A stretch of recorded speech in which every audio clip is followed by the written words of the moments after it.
After the war, Italy was a mess. Buildings bombed, streets quiet, people just surviving. Hope? Yeah, that was something you carried deep in your pocket. And right then, something small rolled onto the stage. Graceful, rounded, buzzing like a bumblebee. Its name was Vespa.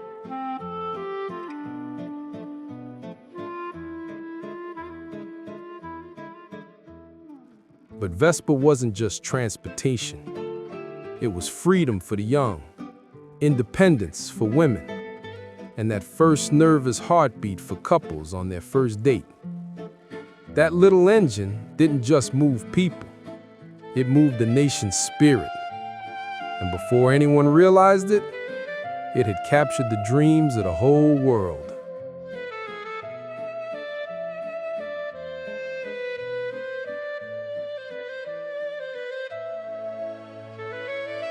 So, who came up with this brilliant idea?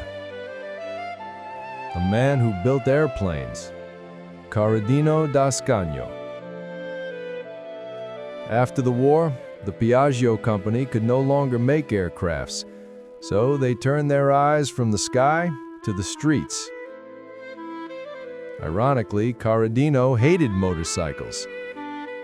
The chains were filthy, the engines too loud, and the rides far too complicated. He said, "I can do better," and he did.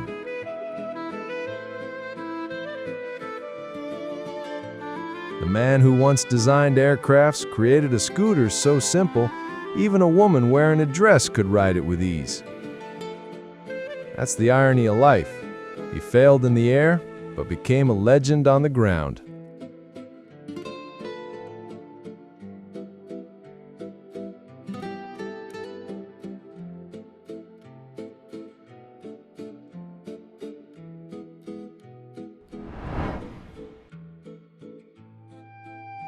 When the first Vespa hit the streets in 1946, people weren't sure what to make of it. Tiny wheels, a big body. Can you even ride that thing, they asked? The motorcycle makers of the time mocked it, called it a toy. But soon, they realized it used less fuel, it was easy to ride, and it didn't burn your wallet. And then came the real revolution. Women could ride it too. For the young, Vespa became a stolen ticket to freedom, something borrowed from the world of adults. Suddenly, Italy's narrow streets came alive with laughter, engine hums, and the heartbeat of first loves.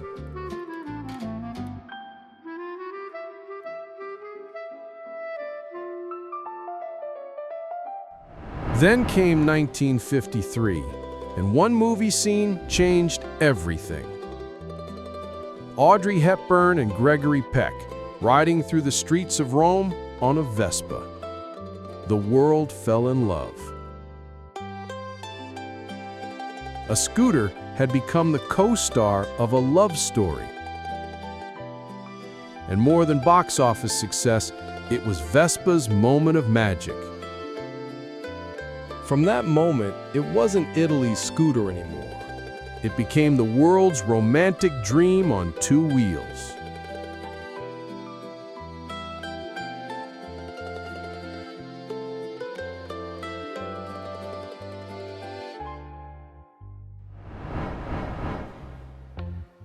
In the 1960s, Vespa took on a whole new identity.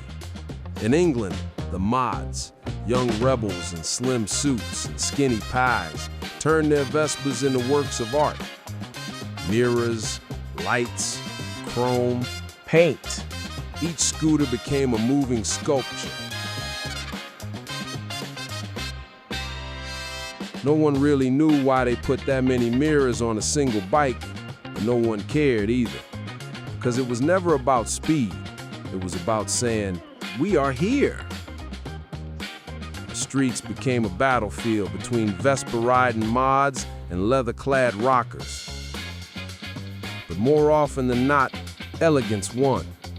Vespa became the sweetest weapon of a youth rebellion.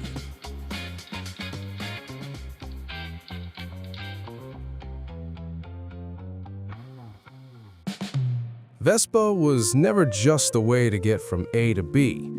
Back then, owning a car was a luxury. But Vespa? It touched the dreams of workers, students, and women alike. That little scooter carried something much bigger, a quiet social revolution. And without even trying, it became Italy's way of showing the world its modern, hopeful face.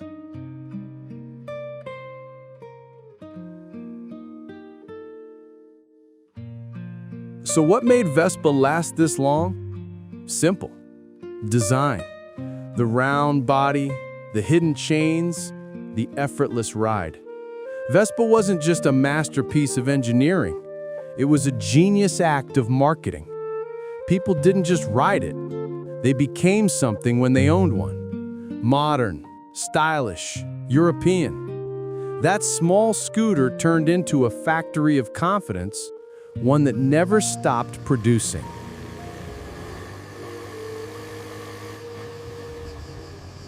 Today, you can still spot a Vespa anywhere in the world.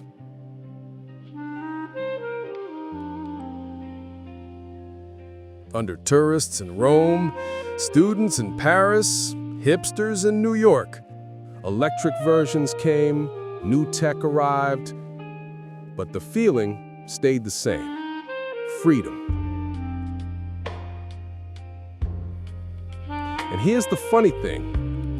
Put a 1946 model next to a brand new one, and you'll barely see the difference. Because when something is truly timeless, it doesn't need to change. Vespa was the symbol of hope after the war. Then it became the face of love on the silver screen, the voice of rebellion in youth culture, and the breeze of freedom on the streets. Even today, simple, elegant, timeless. More than just a scooter, Vespa is a way of life, an icon. But tell me this, is Vespa still a symbol of freedom, or just retro cool for social media? Drop your thoughts in the comments.